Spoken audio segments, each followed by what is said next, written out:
Red dust clung to the trail as Jacob Carter tugged the reins, slowing his weary horse to a stop. He had traded away every last coin to claim this piece of land. On paper, it was nothing more than an abandoned ranch, a quiet place to start over, far from the noise and betrayal of men. But what he saw waiting in the yard stopped his breath cold. A girl, impossibly tall and strong, hung by the neck from a weather-worn beam, her long legs thrashing weakly. The rope bit deep, leaving angry red bruises.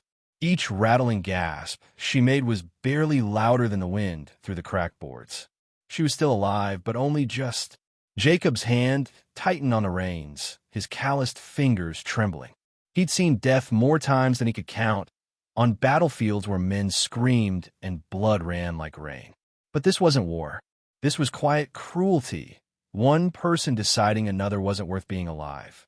The setting sun washed the yard in gold, lighting her fading face. In her glassy eyes, wide with pain, he saw fear, pleading, and something even worse, the kind of hopelessness that begs anyone to care. Jacob swung off his saddle, his boots crunching against dry earth. Almost without thinking, his hand went to the dagger on his belt. He had seconds. He could turn away and no one would ever know. Or he could cut that rope and tie himself to a story that already smelled like blood. If he stood where Jacob stood, what would you have done? Would you cut her down or ride away? The blade sliced clean. The rope snapped. The girl's body fell hard to the ground, kicking up a cloud of red dust. Jacob dropped to his knees, rough hands cradling her head. Her skin burned with fever, breath shallow and ragged. Pressing 2 fingers to her neck, he found a faint pulse. "Stay with me. Come on now. Don't quit," he muttered, unsure if he was talking to her or himself. He poured water from his canteen over her lips until she made a faint sound, a broken moan, and her eyelids fluttered open. Her eyes were pale gray, stormy, filled with tears and terror. Her cracked lips whispered, "Cain sold me, left me." Then she slipped into darkness again. The name struck Jacob like a hammer. Samuel Cain, the man who had sold him this ranch just weeks ago, pressing the deal fast, too cheap to make sense. "Sign it now, or lose it forever," Cain had said. Now Jacob knew why. The land had come with a noose, a secret buried out in the open. Jacob's jaw tightened as he scanned the property. The house sagged, the fence was broken, the well nearly dry. Yet there were signs someone had lived here. Fresh straw in the pens, soil rows half-turned, a door painted not long ago. Someone had worked this land. Someone had built this trap. The girl's face, for all her size, looked young, almost childlike. Her neck bore brutal welts, her arms deep scratches, scars that told of torment, not crime. She wasn't a monster, just someone too strong to control, too different to forgive. Jacob bent, heaved her onto his shoulder, and carried her through the groaning doorframe into the dim cabin. He laid her on a torn mattress and shut the door as darkness fell outside, painting the gallows red. He knew, as clear as the scar on his own chest, that the second he cut that rope, he stopped being a stranger passing by. He had stepped into Samuel Cain's unfinished business, and it would come at a cost. The flickering oil lamp cast a dull glow over cracked walls. Jacob tore strips from his shirt to bind the bruises around her neck. After a long silence, her eyes fluttered open again, hollow but alive. "You're safe," Jacob said, his voice low. "That's what matters." Her throat rasped. Why'd you save me?" Jacob shrugged, his gray eyes steady.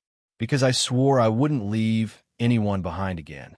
She said nothing, only stared with a mixture of gratitude and doubt. Then, trembling, she spoke again. "Samuel Cain.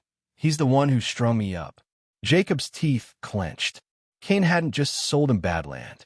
He'd sold him a nightmare. "What's your name?" Jacob asked quietly. "Mara," she whispered, "but folks just call me Monster." Jacob said nothing, but his fists curled. He understood now. Saving her had tied his rope to hers, and Cain's shadow would reach for them both. Far off, lantern lights swayed in the dark. Hoofbeats echoed steady and slow, like a warning. Mara's eyes went wide. Jacob snuffed out the lamp. The door shook with a heavy pound. "Jacob Carter," a harsh voice shouted. "We know you're in there with that freak. Come out now, or we burn this place to the ground."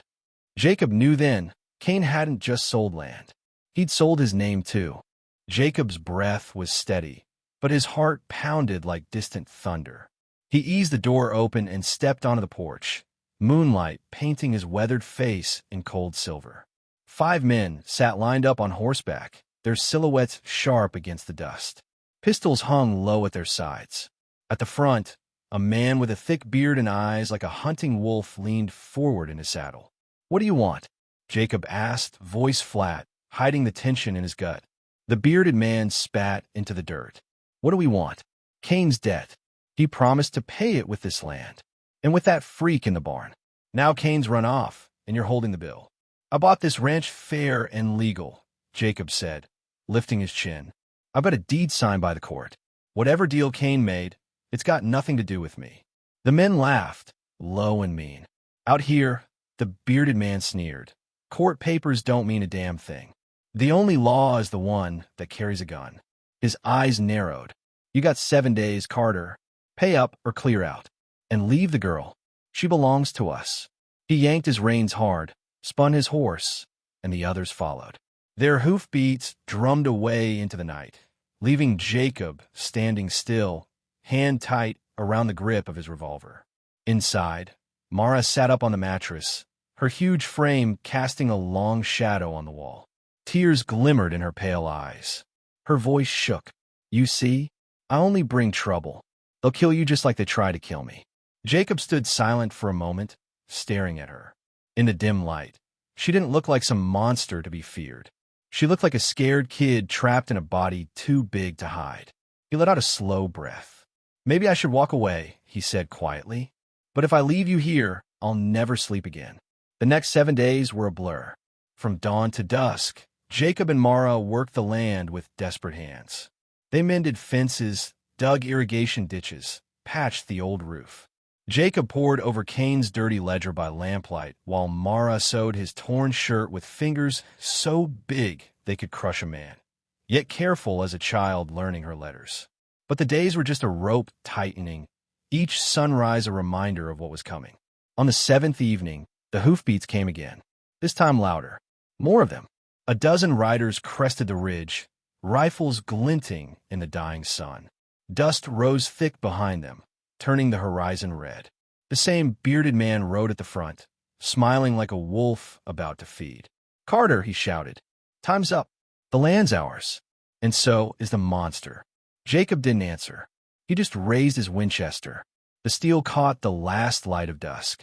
Mara stepped up beside him, towering, bruises still fresh around her neck, but her eyes burned with fire. The men laughed. "You plan to stand against all of us? One old man and a freak half dead already." No words, just silence. And then the first gunshot cracked like thunder. Jacob squeezed the trigger, the bullet striking the dirt inches from horse's hoof. The beast reared, throwing its rider. Chaos erupted. Gunfire flashed, horses screamed, and the ranch turned into a battlefield. Jacob crouched behind a fence post, firing with a steady hand honed by years of war. Mara roared, a raw, guttural sound, and charged into the fray. A man swung a rope at her neck. She seized it midair, yanked hard, and threw him into the dirt like a rag doll. Another lunged with a pistol, but Mara lifted him clean off his feet and slammed him to the ground so hard he didn't rise. 2 more tried to lasso her. She ripped free, grabbed the very beam she'd once hung from, tore it loose, and swung it like a tree trunk, knocking men off their saddles. Jacob fired, calm and cold, dropping any man foolish enough to aim his way. When the dust cleared, only the bearded leader was left. He crouched behind his horse, pistol trembling. Mara lunged, grabbing his collar, lifting him like he weighed nothing. His legs kicked helplessly. "Don't!" Jacob barked, rifle still aimed. "If we kill him, we're no better than them." Mara's knuckles whitened, her whole body shaking. Not from rage, but years of humiliation boiling over. Her eyes filled with tears. Then, with a choke sound, she let him drop. The man scrambled to his feet, terror in his eyes. Jacob took a step forward, rifle steady. Run, he said coldly. Tell the rest. If you come back, this land will be your grave. The man didn't wait to hear more. He bolted into the saddle and tore off into the night, his gang trailing behind. Silence settled on the ranch, broken only by the soft wind and the smell of gunpowder. Mara stood breathing hard, dust and sweat streaking her face. Jacob lowered his rifle slowly. They had won, but he knew this was only the first round. That night, the ranch smelled of smoke and blood. Inside the cabin, a small fire crackled on the hearth, its glow chasing the darkness off the walls. Jacob sat at the table, running a rough hand through his graying hair, staring at the ledger Cain had left behind. The numbers climbed like a mountain, steep enough to crush any honest man. Mara sat in the corner, knees pulled up, her massive shoulders trembling. She clenched the hem of her shirt as if trying to rip away the memory of the noose still burning on her neck. Her voice was low and hoarse. All I knew was how to work, she said. Plow the fields. Stand guard at night. I thought when Cain said I was his, it meant I belonged somewhere. Turns out I was just a debt to trade. Jacob looked at her a long moment. The flicker of firelight softened the hard edges of his face. For years, war had carved his heart hollow, but now there was something there again, compassion. If I bought this land, he said slowly, then I bought everything that came with it. But I'm not carrying it alone. He shut the ledger with a sharp clap. We'll pay it back with work, not blood. I'll handle the trades, the numbers. You keep the land safe. That's a partnership, not a burden. Mara lifted her head, eyes wide. You trust me? After everything? Jacob gave a dry, cracked laugh, like wood breaking in a fire. I saw you knock down 3 grown men with a rotting beam of wood. That's not a burden. That's strength. The next morning, Jacob saddled his horse and took Cain's ledger into town, carrying sacks of withered corn to sell. He sat across from traders in the dusty border market, men who Cain had cheated more than once. Jacob spoke plain, no lies in his voice.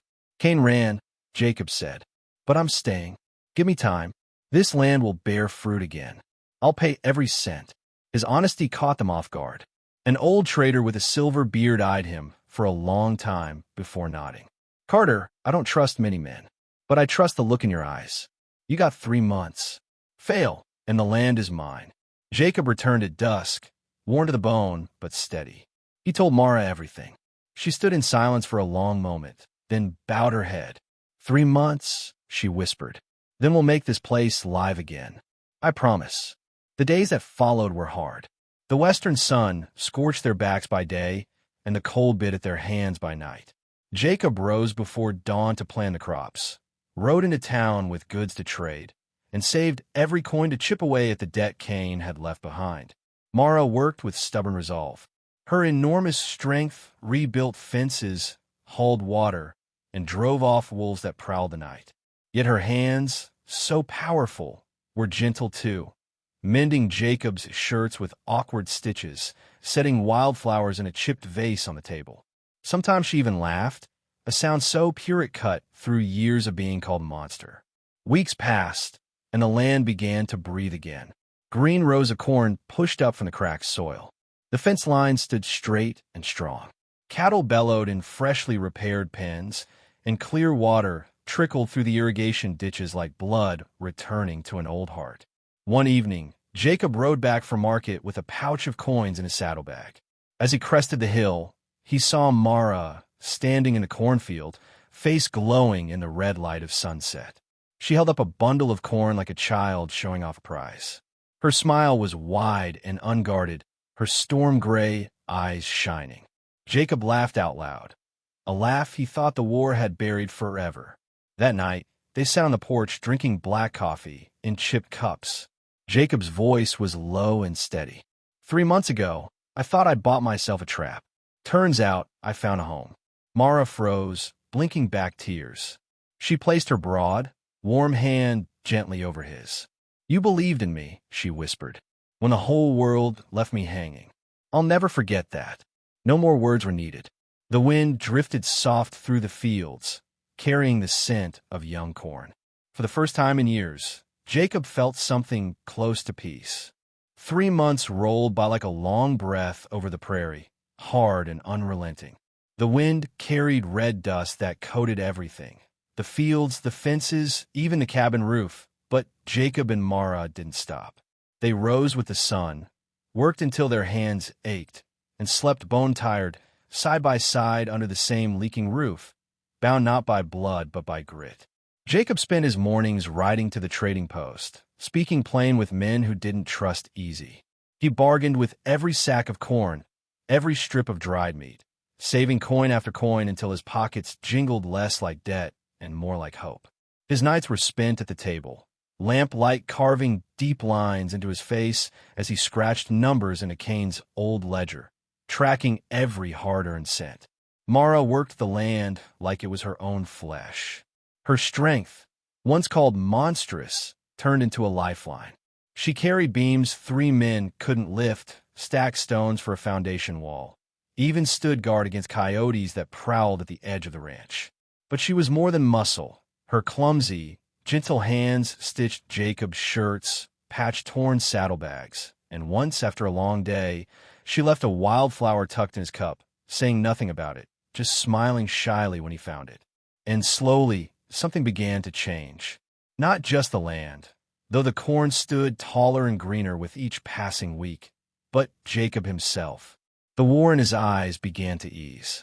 The man who once kept everyone at arm's length now spoke softer, laughed more, even dozed on the porch while Mara hummed a tune she barely remembered from childhood.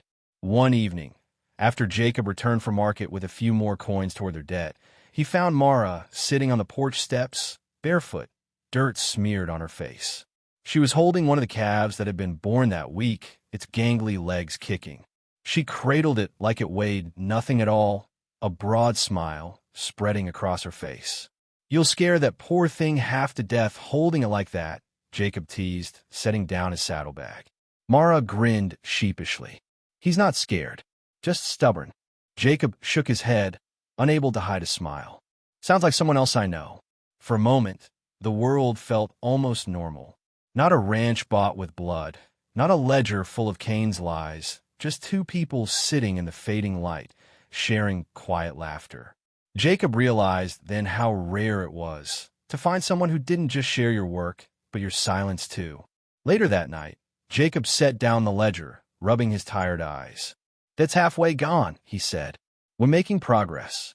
Mara looked up from where she was mending a torn saddle strap. "Halfway ain't all the way," she murmured. Jacob studied her face. She was strong, yes, but there was something fragile under it all, the kind of fragility that comes from being hurt too often and expecting it to happen again. "We'll get there," he said softly. "And when we do, no one's ever hanging a rope on this land again." Mara swallowed hard, then asked, almost too quiet to hear, "Why are you doing this for me? You barely knew me." Jacob leaned back, letting the firelight catch in his gray eyes. "Because someone once pulled me out of hell when I didn't deserve it," he said. "I swore I'd do the same someday. Guess you're the unlucky soul who crossed my path." She gave a small, crooked smile, but her eyes glistened. "Lucky," she whispered. As summer deepened, the ranch came alive. The fence lines stood solid, the cattle fattened, and the crops reached higher than Jacob had ever hoped. In the evenings, they ate bread Mara baked herself, though she burned it more often than not, laughing at her own mistakes while Jacob pretended not to notice the black crust. One late afternoon, as the sun bled across the horizon, Jacob caught Mara standing in the middle of the cornfield, her hands spread wide like she was trying to feel the heartbeat of the land. He rode up slowly, hoarse, snorting from the day's heat. "Field's looking good," Jacob said. Mara turned, her face glowing red in the sunset. "I've never had anything grow because of me," she said. "Only ever broke things." Jacob dismounted, stepping close. "You didn't break this," he said, nodding to the swaying corn. "You built it." Her lips trembled, and she looked down quickly, but not before Jacob saw the tears she was trying to hide. He reached out, placing a rough, steady hand on her shoulder. "You're not what Kane called you," he said firmly. "You're not a monster. You're a damn miracle." For a long time, she didn't answer. Then she gave a tiny nod, her voice so small it barely carried. "Thank you." As they walked back to the cabin, neither spoke. But when they reached the porch, Mara stopped and turned to Jacob. "If anyone comes back for us," she said, her jaw set tight, "we fight." Jacob met her gaze. "We'll fight," he agreed. "But not for the land. For each other." The wind shifted, carrying the smell of rain. Off in the distance, thunder rolled low across the prairie, a warning that storms, the kind on horseback, might not be done with them yet. The morning after the storm, the air smelled clean, but Jacob felt uneasy. The land looked fresh, washed by the night's rain, yet something in the distance gnawed at him. Out on the ridge, a faint dust trail cut across the horizon. Riders again. He didn't say anything to Mara, not yet. The next few weeks were quiet, almost too quiet.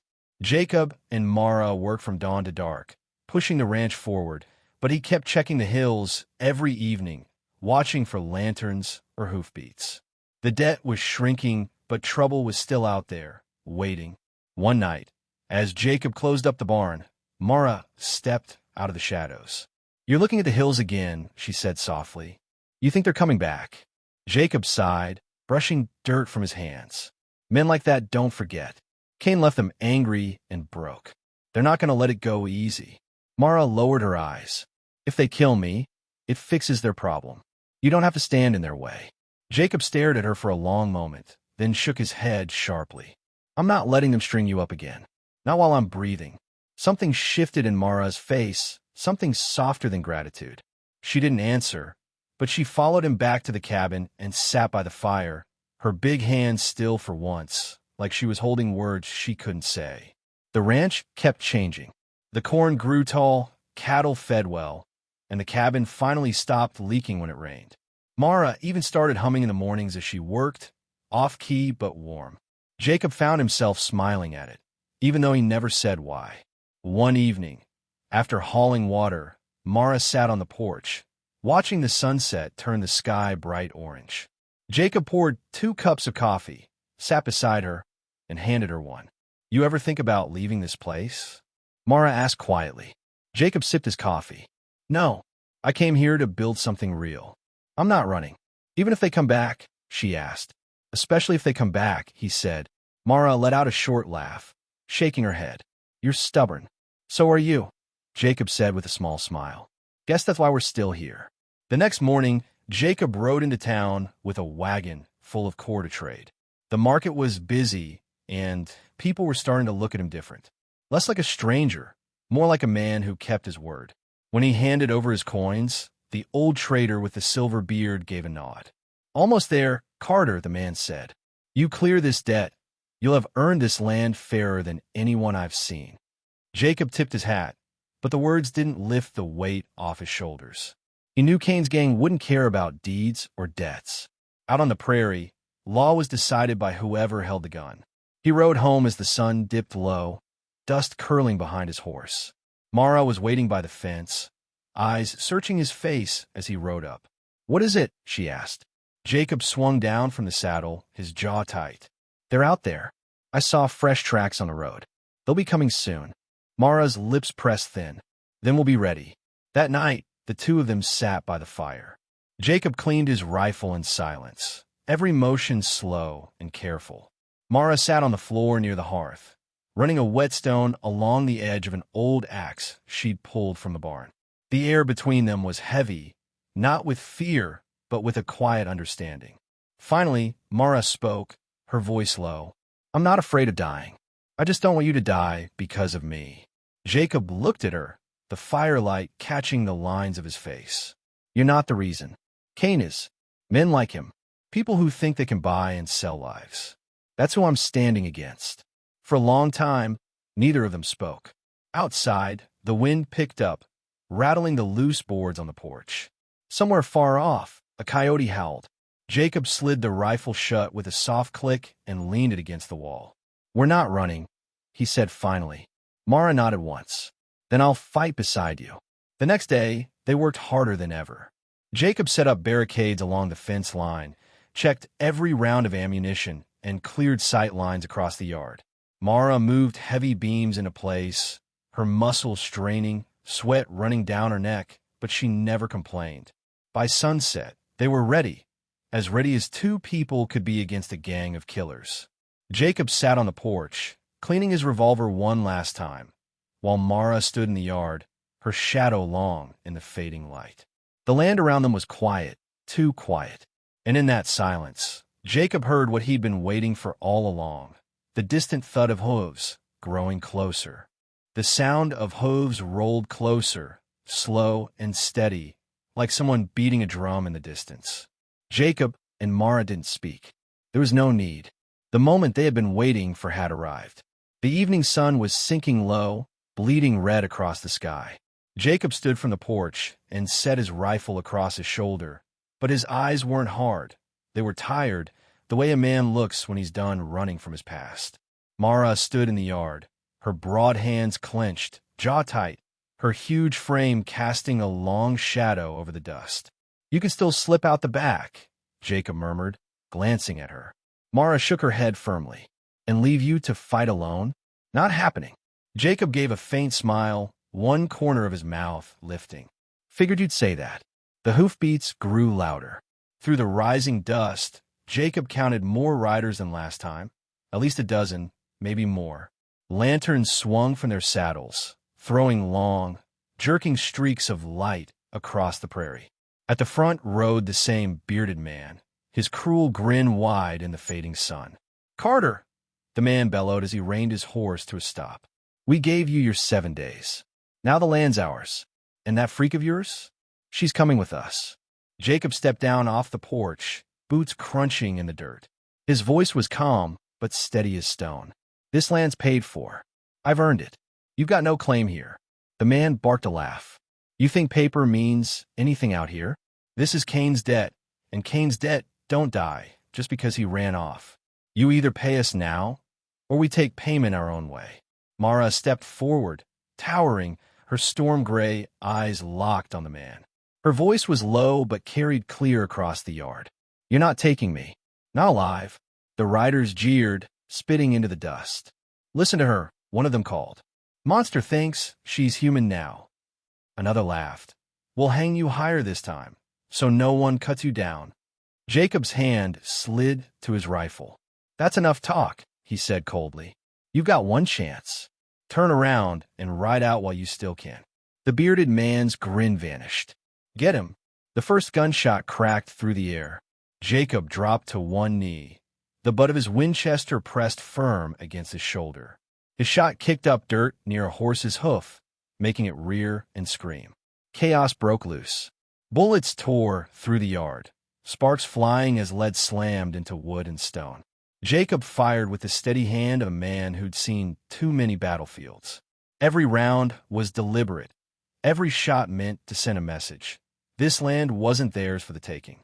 Mara roared and charged, her boots pounding the dirt. A rider tried to rope her neck again, but she seized the rope midair, yanked hard, and sent him crashing into the dust. Another man swung a rifle like a club, but she ripped it from his hands and flung it across the yard. Jacob stayed low, reloading fast, his eyes sharp. Years of war had taught him to breathe slow, even when bullets flew past his ears. He picked his targets carefully, forcing the gang to scatter. Mara grabbed one rider by his shirt and threw him from his saddle as if he weighed nothing at all. Another man charged her with a pistol, but she swung a heavy beam torn from the old gallows, knocking him flat with a single blow. Screams, dust, and gunfire filled the air. Horses reared in panic, lanterns crashed to the ground, and the smell of powder choked the night. Jacob fought like a man who'd sworn never to leave another soul behind. Mara fought like someone who'd spent her whole life being told she was less than human, and finally had something worth proving them wrong. One by one, the riders broke. Some lay groaning in the dirt, some crawled toward their horses. At last, only the bearded leader remained. He crouched low behind his horse, pistol trembling. Mara spotted him first. With a roar, she charged, grabbed him by his coat, and lifted him clean off the ground. His legs flailed as he gasped for breath. Jacob stepped forward, rifle raised. "Mara, don't," he said sharply. Her teeth clenched, knuckles white around the man's collar. All the pain, the shame, The years of being treated like an animal burned in her eyes. He'd have killed you, she growled. He'd hang me again and laugh. Jacob's voice stayed calm, but firm. If we kill him, we're no better than them. Let him crawl away and spread the word. This place ain't his to take. For a long moment, Mara didn't move. Then her shoulders dropped, and with a ragged breath, she let the man fall to the dirt. He scrambled backward on his hands, eyes wide with terror. Jacob took one slow step forward, rifle steady. "Run," Jacob said. "Tell the rest. If you come back, you'll be planting your own graves." The man didn't wait to hear more. He bolted for his horse and tore off into the dark, his gang trailing after him like frightened dogs. Silence swallowed the ranch. The only sound were Jacob's slow breathing and Mara's heavy footsteps in the dirt. The yard was littered with spent shells, torn saddles, and the smell of powder. Jacob lowered his rifle, his chest heaving. Mara wiped sweat and dust from her face with a trembling hand. For the first time since he'd met her, Jacob saw tears slide down her cheeks. Not fear, not even anger, but relief. "It's over," Jacob said quietly. "For now," Mara whispered, her voice raw. "But they'll be back." Jacob looked around the yard, then at her. "Then so will we." He reached out and rested a rough hand on her shoulder. She didn't pull away. The night around them was still, the stars cold and sharp overhead. For a moment, neither of them felt like strangers anymore. They were just two people who'd stood their ground together and lived to see another dawn. The night after the fight, the ranch smelled of gunpowder and sweat. Inside the cabin, the fire burned low, casting long, soft shadows across the walls. Jacob sat at the table, head bent over Cain's old ledger, eyes tracing the endless columns of numbers. His hands were steady, but his shoulders were heavy, like the weight of the whole ranch was pressing down on them. Mara sat on the floor by the hearth, knees drawn to her chest. Her broad hands fidgeted with the hem of her shirt, twisting the cloth until it nearly tore. For someone so strong, she looked painfully small in that moment. "They left this behind," Jacob said quietly, setting the ledger down on the table. "Every crooked deal Cain ever made, every coin he borrowed in other people's names. He used you, Mara, same way he used me, same way he used anyone who trusted him." Mara looked up, her storm-gray eyes full of shame and hurt. "I thought if I worked hard enough, he'd see me as more than just this." She gestured at herself, at her towering frame. "But I was never a person to him, just something to sell when the debt came calling." Jacob leaned back, staring at her in the firelight. For years, the war had burned out most of his feelings, but something in him stirred now. Not anger, not even pity, but a fierce sense of responsibility. "If I bought this land," Jacob said, "I bought the weight that came with it. But I'm not carrying it alone." He slapped the ledger shut, the sound sharp in the quiet room. "We'll pay it off, every cent. Not with blood, with work. I'll handle the trades. You protect the land. This isn't your burden. It's ours." Mara's lips trembled. "You trust me? After everything?"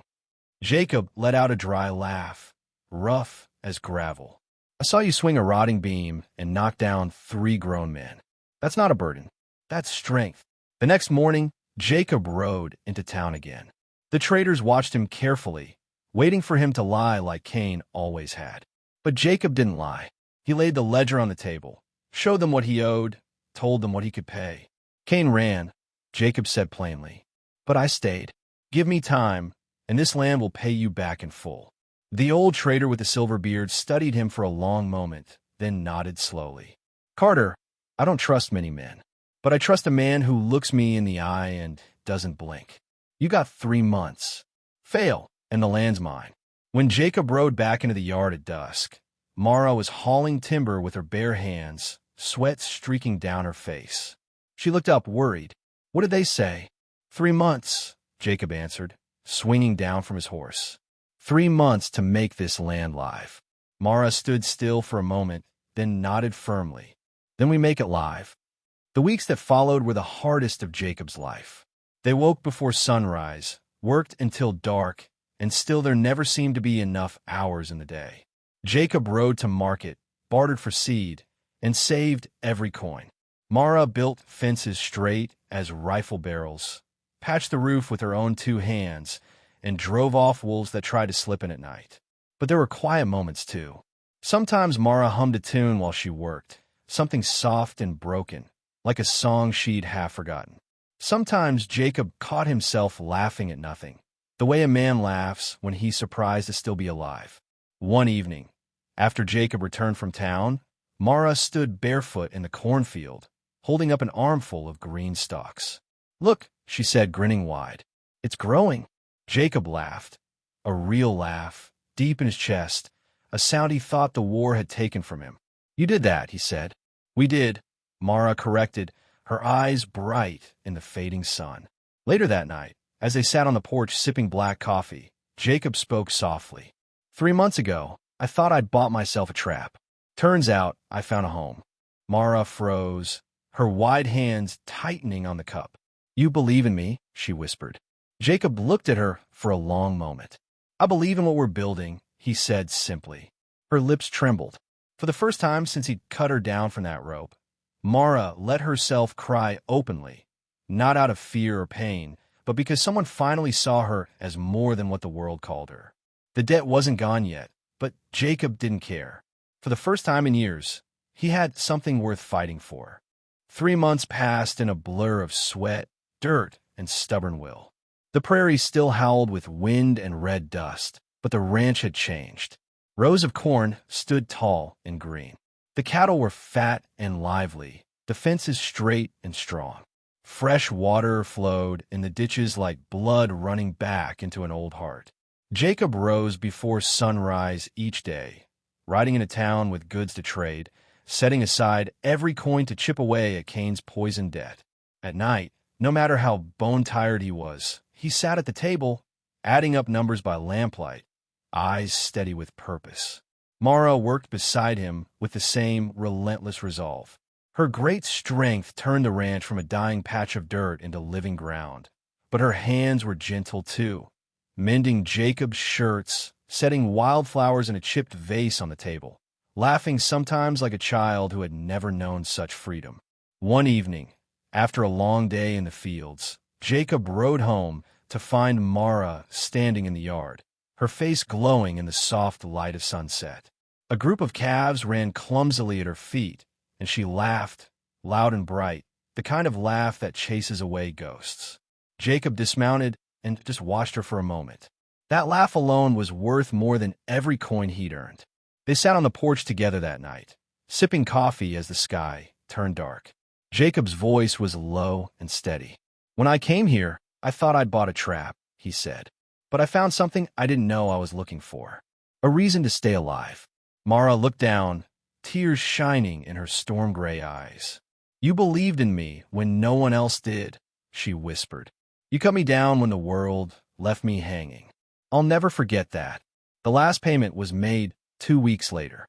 The old trader with the silver beard shook Jacob's hand. "Debt's gone, Carter," he said. "You own this land free and clear. You earned it." When Jacob rode home that evening, the sun poured gold over the fields. Mara was waiting by the gate, her broad hands resting on the fence. "Well?" she asked, her voice quiet but eager. Jacob smiled, a real smile that reached his tired eyes. "It's ours," he said. For a long moment, they just stood there, looking over the land they'd saved together. No gang came riding in to take it.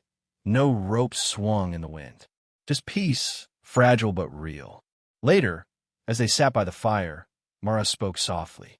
"I used to think I was nothing but trouble, that I was less than human. Cain called me a monster. Others believed it, but you didn't." Jacob looked at her, the firelight warm on his face.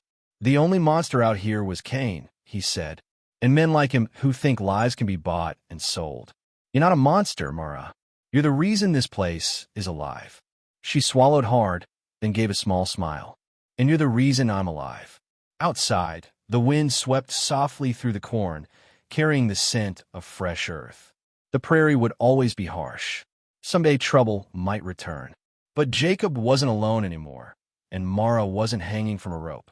She stood tall, strong, and free, not feared but respected. In the west, The law was often written on paper, and justice often swung from a rope. But sometimes true justice came from a single soul brave enough to cut that rope, to say, "Not this time." Jacob had saved Mara's life, but in truth, she had saved his too. Moral: sometimes courage isn't about drawing a gun or standing your ground. It's about seeing the worth in someone the world has thrown away. One act of mercy can turn strangers into family, and a piece of dying land into a home.